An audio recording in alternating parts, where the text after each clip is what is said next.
السلام علیکم ورحمۃ اللہ وبرکاتہ۔ الحمدللہ وکفا والصلاة والسلام علی عبادہ الذین اصطفیٰ، اما بعد۔ میرے محترم دوستو، نماز کے احکام و مسائل ذکر کیے جا رہے ہیں۔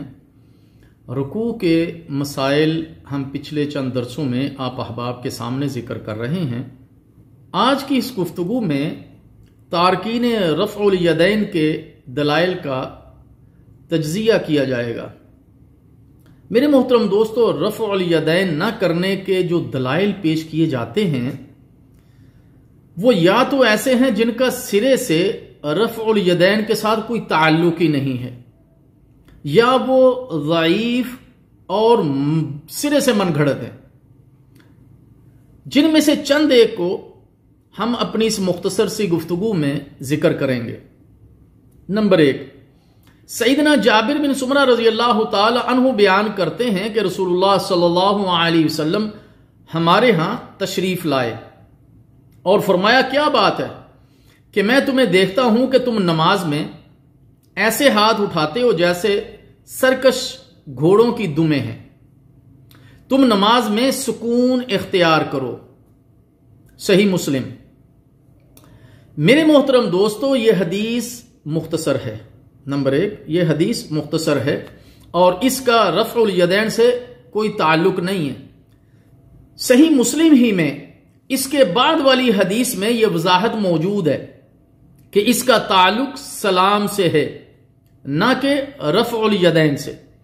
سیدنا جابر بن سمرہ رضی اللہ تعالی عنہ ہی بیان کرتے ہیں کہ جب ہم رسول اللہ صلی اللہ علیہ وسلم کے ساتھ نماز ادا کرتے تو ہم نماز کے آخر میں السلام علیکم ورحمت اللہ، السلام علیکم ورحمت اللہ کہتے اور اپنے ہاتھوں سے دونوں طرف جو ہے وہ اشارہ کرتے۔ تو رسول اللہ صلی اللہ علیہ وسلم نے فرمایا، تم اپنے ہاتھوں سے اس طرح اشارے کیوں کرتے ہو جیسے سرکش گھوڑوں کی دمیں ہلتی ہیں؟ تمہیں یہی کافی ہے کہ تم تشہد میں اپنے ہاتھ اپنی رانوں پر رکھے ہوئے اپنے دائیں اور بائیں السلام علیکم ورحمت اللہ، السلام علیکم ورحمت اللہ کہو۔ صحیح مسلم۔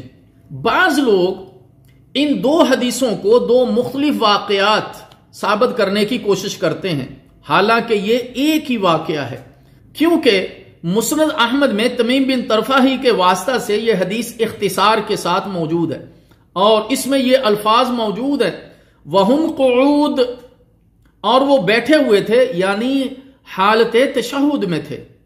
جابر بن سمرہ رضی اللہ تعالی عنہ والی حدیث سے ترک رفع الیدین پر استدلال کرنے والوں کو امام بخاری رحمہ اللہ تعالی نے بے علم قرار دیا ہے۔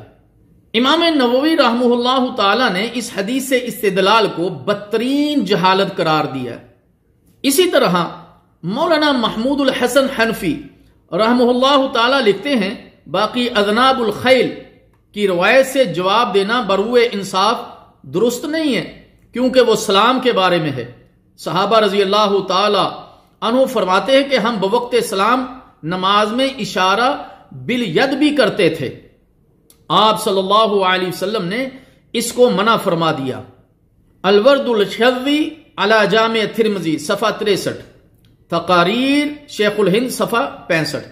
اسی طرح مولانا محمد تقی عثمانی حنفی لکھتے ہیں، لیکن انصاف کی بات یہ ہے کہ اس حدیث سے حنفیہ کا استدلال مشتبہ اور کمزور ہے۔ درس ترمذی جلد 2 36 پر یہ عبارت موجود ہے۔ اسی طرح دوسری ان کی جو اعتراض ہے ترک رفع الیدین کی، یا دوسری دلیل کہہ لیں اس کو، ابن مسعود رضی اللہ تعالی عنہ والی روایت ہے کہ انہوں نے فرمایا کہ کیا میں تمہیں رسول اللہ صلی اللہ علیہ وسلم کی نماز پڑھ کر دکھاؤں؟ پھر انہوں نے نماز پڑھی اور اپنے ہاتھ صرف ایک ہی بار اٹھائے۔ ترمذی کتاب الصلاۃ۔ یہ حدیث سفیان ثوری رحم اللہ تعالی کی تدلیس کی وجہ سے ضعیف ہے، کیونکہ اس کے سماعت کی وضاحت موجود ہی نہیں۔ پھر امام داؤد رحم اللہ تعالی نے بھی اس حدیث کو ضعیف قرار دیا۔ ان کا یہ حکم سنن ابی داؤد کے نسخہ حمصیہ اور مشکات المصابیح وغیرہ میں موجود ہے۔ امام ترمذی رحمہ اللہ تعالیٰ نے اس حدیث سے پہلے عبداللہ بن عمر رضی اللہ تعالی عنہ کی رفع الیدین کرنے والی حدیث کے تحت عبداللہ بن مبارک رحمہ اللہ تعالی کا یہ قول نقل کیا ہے کہ یہ حدیث صحیح نہیں ہے، اور عبداللہ بن مبارک رحمہ اللہ تعالی کے اس قول کی سند بھی صحیح ہے۔ اس کے علاوہ اس حدیث کو امام احمد بن حنبل رحمہ اللہ تعالی، امام بخاری اور امام دارقطنی اور امام ابن حبان رحمہ اللہ تعالی نے بھی ضعیف قرار دیا ہے۔ بعض محققین نے اسے صحیح بھی کہا ہے، لیکن کسی نے بھی تدلیس والی علت کا جواب نہیں دیا، اس لیے یہ حدیث ضعیف ہے۔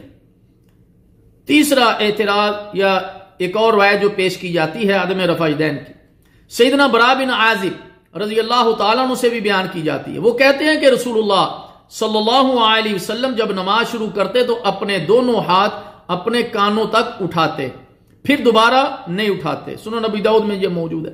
اس حدیث کا مرکزی راوی یزید بن ابی زیاد ضعیف ہے اور مدلس بھی ہے، اور اس کے سماع کی وضاحت بھی موجود نہیں ہے۔ پھر اس کا حافظہ بھی خراب ہو گیا تھا، اور یہ حدیث حافظہ خراب ہونے کے بعد ہی کی ہے، اور اس کی روایت میں موجود لفظ ثم لا يعود مندرج ہے، جیسا کہ سنن ابی داؤد 750 ہی میں یہ بات موجود ہے۔ اسی طرح التلخیص الحبیر جلد 1 221 میں بھی یہ وضاحت موجود ہے۔ اور چوتھی عدم رفع الیدین والی جو دلیل یہ پیش کرتے ہیں، محمد بن جابر اپنی سند کے ساتھ عبداللہ بن مسعود رضی اللہ تعالی عنہ سے بیان کرتے ہیں۔ وہ کہتے ہیں کہ میں نے نبی مکرم صلی اللہ علیہ وسلم اور ابو بکر اور عمر رضی اللہ تعالی عنہ اجمعین کے ساتھ نماز پڑھی، یہ سب شروع نماز میں تکبیر تحریمہ کے علاوہ رفع الیدین نہیں کرتے تھے۔ سنن دارقطنی جلد 1 295 میں حدیث نمبر 1118 میں امام دارقطنی رحم اللہ تعالی ہی اس حدیث کے بارے میں فرماتے ہیں اسے صرف محمد بن جابر نے روایت کیا ہے اور وہ ضعیف ہے، اس لیے یہ حدیث ضعیف ہے، اور کسی بھی امام نے اسے صحیح قرار نہیں دیا۔ اسی طرح پانچویں جو دلیل یہ پیش کرتے ہیں، اور یہ زبان زد عام ہے، کہ شروع میں رسول اللہ صلی اللہ علیہ وسلم رفع الیدین کا حکم دیا، اور اس کا مقصد یہ تھا کہ بعض نمازی بغلوں میں بت چھپا کر لاتے تھے، انا للہ و انا الیہ راجعون۔ رفع الیدین کے ذریعے سے ان بتوں کو گرانا اور ان کی منافقت کا پردہ چاک کرنا مقصود تھا۔ یہ روایت بالاتفاق من گھڑت ہے، جھوٹی روایت ہے، اور یہ حدیث کی کسی کتاب میں موجود نہیں ہے۔ یہ تارکین رفع الیدین کے پیش کردہ چند ایک اعتراضات کا مختصر تجزیہ میں نے آپ کے سامنے جو ہے وہ رکھا ہے۔ اس کے علاوہ چند اور روایات بھی پیش کی جاتی ہیں جو بالاتفاق ضعیف ہیں یا بالکل من گھڑت ہیں۔ صحیح بات یہ ہے کہ رفع الیدین کرنا پیارے نبی صلی اللہ علیہ وسلم کی صحیح ترین احادیث سے ثابت ہے، اس کے خلاف کوئی بھی روایت ثابت نہیں ہے، بلکہ کسی صحابی سے رفع الیدین نہ کرنا ثابت نہیں ہے۔ اللہ تعالیٰ جل شانہ سے ہم دعا کرتے ہیں کہ اللہ تعالیٰ تمام مسلمانوں کو پیارے نبی صلی اللہ علیہ وسلم کی اس پیاری سنت کو زندہ کرنے کی اور اس پر عمل کرنے کی توفیق عطا فرمائے۔ والسلام علیکم ورحمۃ اللہ وبرکاتہ۔